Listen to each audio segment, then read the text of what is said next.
Hi everyone, Agustin here. Welcome to Wigs Philippines, the original. My name is Agustin and I am your wig maker. So today I'm going to show you one of the wigs that we have finished. This one is for Miss Alicia. So this one is pretty long. So ayan siya. So you could see. It's brown in color and it needs cutting pa. I just wanted to make this video before natin siya i-cut. It's pretty long. I don't really recommend super long wigs for everyday use kasi, tangling.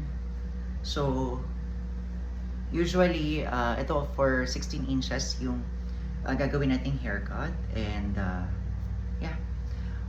I'd also like to thank everyone who trusted me to make their wigs. I know matagal yung waiting time, but I wanted to make sure na talagang quality yung magagawa natin. That you'll be confident enough in wearing the wigs that I have created for you. Alright, so ayun yung wig cap natin. Here's the parting space. Ayan.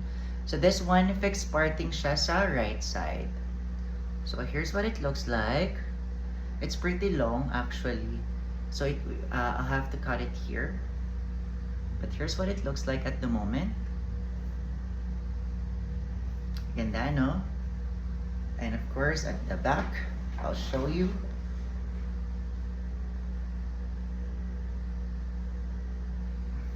Diba? Talagang flat na flat siya. And yung density ng hair, this one, ayan. Natural density to. This one is good for everyday use. Especially if makat na natin up to here. This one is rebonded. So silky straight siya even after washing. Ganito siya ka-straight. So, need lang i-cut tong excess lace and it's good to go. And very matibay yan. So, kahit tanggalin, shake mo yan, it's not gonna come off. Alright, so, yeah.